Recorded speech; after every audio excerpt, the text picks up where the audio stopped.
meninas, tudo bem com vocês? Eu espero que sim. Hoje nós vamos fazer a atividade 2A do Ler e Escrever do terceiro ano. Então, vamos começar. Esta etapa apresentará a você e seus colegas o conto Chapeuzinho Vermelho, propondo que pensem nas pontuações utilizadas. Para isso, você fará os estudos sempre com o auxílio da sua professora. Atividade 2A. Leitura em voz alta do conto Chapeuzinho Vermelho, pela professora. Antes de eu ler o conto da Chapeuzinho Vermelho, eu vou contar para vocês um pouquinho sobre a história da Chapeuzinho, sobre o conto da Chapeuzinho. Chapeuzinho Vermelho é um conto mundialmente conhecido, publicado pela primeira vez por Charles Perrault e posteriormente pelos irmãos Grimm, que é a versão mais conhecida que nós temos. O conto sofreu diversas adaptações, mudanças e releituras da cultura popular mundial, sendo inspiração para novas histórias de diversos autores. Um exemplo disso é o livro Chapeuzinhos Coloridos, de José Roberto Toriro e Marcos Pimenta, com ilustrações de Marília Pirillo. Trata-se de um livro que traz 6 versões do tradicional conto Chapeuzinho Vermelho, no qual encontramos as versões com os títulos de Chapeuzinho Azul, Chapeuzinho Cor de Abóbora, Chapeuzinho Verde, Chapeuzinho Branco, Chapeuzinho Lilás e Chapeuzinho Preto. Agora eu vou falar para vocês um pouquinho sobre os autores. Os irmãos Grimm, Jacob Ludwig Carl Grimm, ele nasceu em 1785 e faleceu em 1863. E William Carl Grimm, ele nasceu em 1786 e faleceu em 1859, há muito tempo atrás.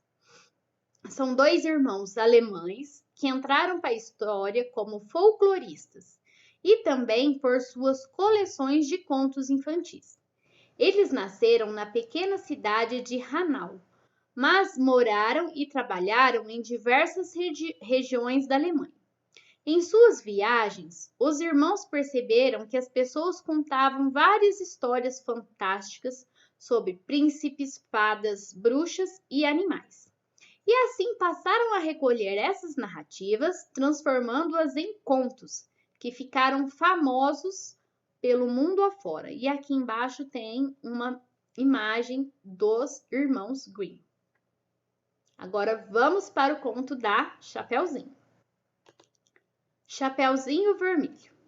Era uma vez, numa pequena cidade, às margens da floresta, uma menina de olhos negros e louros cabelos cacheados, tão graciosa quanto valiosa. Um dia, com um retalho de tecido vermelho, sua mãe costurou para ela uma curta capa com capuz. Ficou uma belezinha, combinando muito bem com os cabelos louros e os olhos negros da menina. Quando eu estiver lendo, acompanhem a leitura e prestem atenção a cada entonação de voz minha, para vocês verem que pontuação que está sendo utilizada, tá? Daquele dia em diante, a menina não quis mais saber de vestir outra roupa senão aquela. E com o tempo, os moradores da vila passaram a chamá-la de Chapeuzinho Vermelho. Além da mãe, Chapeuzinho Vermelho não tinha outros parentes, a não ser uma avó bem velhinha que nem conseguia mais sair de casa. Morava numa casinha no interior da mata. De vez em quando ia visitá-la com sua mãe. Sempre levavam alguns mantimentos.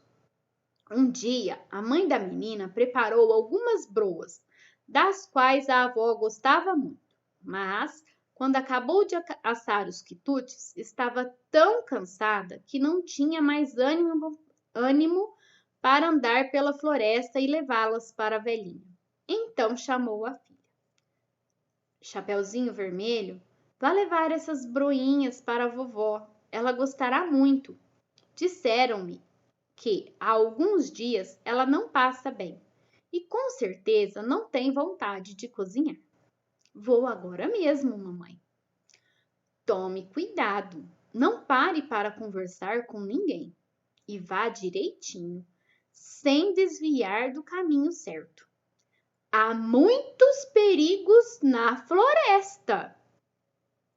Tomarei cuidado, mamãe, não se preocupe. A mãe arrumou as broas em um cesto e colocou também um pote de geleia e um tablete de manteiga. A vovó gostava de comer as broinhas com manteiga fresquinha e geleia. Chapeuzinho Vermelho pegou o cesto e foi embora. A mata era cerrada e escura.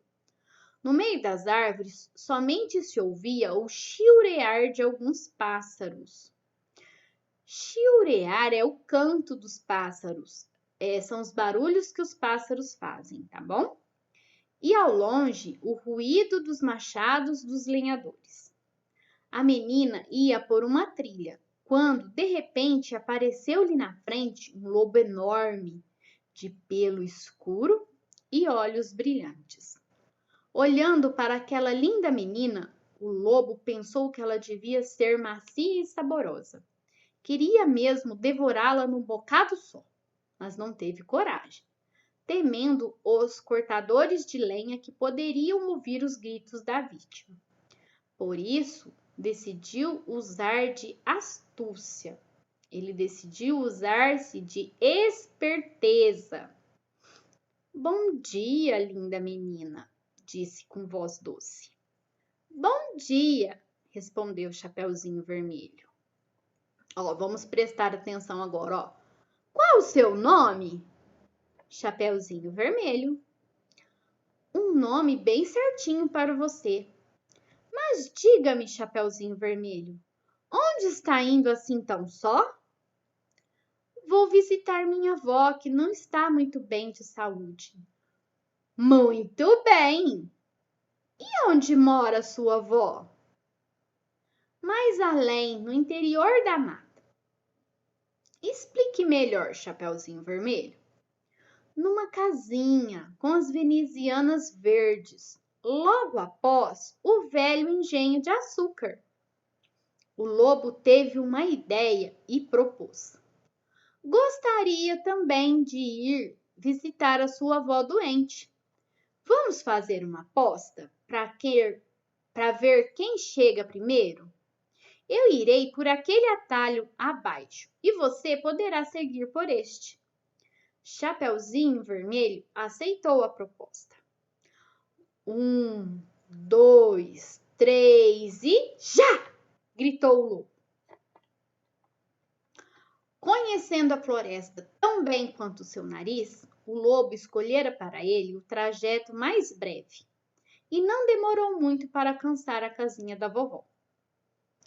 Bateu a porta o mais delicadamente possível com suas enormes patas. Quem é? Perguntou a avó. O lobo fez uma vozinha doce para responder. Sou eu, sua netinha, vovó. Trago boas broas feitas em casa, um vidro de geleia e manteiga fresca. A boa velhinha, que ainda estava deitada, respondeu. Puxe a tranca e a porta se abrirá. O lobo entrou, chegou no meio do quarto, com um só pulo, devorou a pobre avózinha, antes que ela pudesse gritar. Em seguida, fechou a porta, enfiou-se embaixo das cobertas e ficou à espera de Chapeuzinho Vermelho. A essa altura, Chapeuzinho Vermelho já tinha esquecido do lobo e da aposta sobre quem chegaria primeiro. E andando devagar pelo atalho, parando aqui e acolá. Ora era atraída por uma árvore carregada de pitangas, ora ficava observando o voo de uma borboleta ou ainda um ágil esquilo. Parou um pouco para colher um maço de flores do campo e encantou-se ao observar uma procissão de formigas e correu atrás de uma joaninha. Finalmente chegou à casa da vovó e bateu de leve na porta. Quem está aí? perguntou o lobo, esquecendo de disfarçar a voz. Chapeuzinho Vermelho se espantou um pouco com a voz rouca, mas pensou que fosse porque a vovó ainda estava gritada. É Chapeuzinho Vermelho, sua netinha. Estou trazendo broinhas, um pote de geleia e manteiga bem fresquinha. Mas aí o lobo se lembrou de afinar a voz cavernosa antes de responder. Puxe o trinco e a porta se abrirá. Chapeuzinho Vermelho puxou o trinco e abriu a porta. O lobo estava escondido embaixo das cobertas, só esperando aparecer a touca, só deixando aparecer a touca que a vovó usava para dormir. Coloque as broinhas, a geleia e a manteiga no guarda-comida, minha querida netinha, e venha até aqui a minha cama. Tenho muito frio e você me ajudará a me aquecer um pouquinho. Chapeuzinho Vermelho obedeceu e se enfiou debaixo das cobertas, mas estranhou o aspecto da avó. Antes de tudo, estava muito peluda. Seria efeito da doença? E foi reparando. Ó, vovozinha, que braços longos você tem! São para abraçá-la melhor, minha querida menina. Ó, vovozinha, que olhos grandes você tem! São para enxergar melhor também no escuro, minha netinha. Ó, vovozinha, que orelhas compridas você tem! São para ouvir tudo, queridinha. Ó, vovozinha, que boca enorme você tem! É para engolir você melhor. Assim dizendo, o lobo mau deu um pulo e, num movimento só, comeu a pobre Chapeuzinho Vermelho. Ah, agora estou realmente satisfeito, resmungou o lobo. Estou até com vontade de tirar uma soneca antes de retomar meu caminho. E voltou a se enfiar embaixo das cobertas, bem quentinho. O lobo fechou os olhos e, depois de alguns minutos, já roncava. E como roncava! Uma britadeira teria feito menos barulho. Algumas horas mais tarde, um caçador passou em frente à casa da vovó e ouviu o barulho e pensou: olha só como a velhinha ronca! Estará passando mal? Vou dar uma espiada. Abriu a porta, chegou perto da cama e quem ele viu? O lobo, que dormia como uma pedra, com uma enorme barriga parecendo um balão. O caçador ficou bem satisfeito. Há muito tempo estava procurando esse lobo, que já matara muitas ovelhas e cordeirinhos. Afinal, você está aqui, velho malandro. Sua carreira terminou. Já vai ver. Enfiou os cartuchos na espingarda e estava pronto para atirar. Mas então lhe pareceu que a barriga do lobo estava se mexendo e pensou: aposto que este danado comeu a vovó sem nem ter o trabalho de mastigá-la. Se foi isso, talvez eu ainda possa ajudar. Guardou a espingarda, pegou a tesoura e bem devagar, bem de leve, começou a cortar a barriga do lobo ainda adormecido. Na primeira tesourada, apareceu um pedaço de pano vermelho. Na segunda, uma cabecinha loura. E na terceira, Chapeuzinho Vermelho pulou fora. Obrigada, senhor caçador. Agradeço muito por ter me libertado. Estava tão apertado lá dentro e tão escuro. Faça outro pequeno corte, por favor. Assim poderá libertar minha vovó, que o lobo comeu antes de mim. O caçador recomeçou o seu trabalho com a tesoura e da barriga do lobo saiu também a vovó, um pouco estonteada, meio sufocada, mas viva. E agora? Perguntou o caçador. Temos que castigar este bicho como ele merece. Chapeuzinho Vermelho foi correndo até a beira do córrego e apanhou uma grande quantidade de pedras redondas e lisas. Entregou-as ao caçador, que arrumou tudo bem direitinho dentro da barriga do lobo, antes de costurar os cortes que havia feito.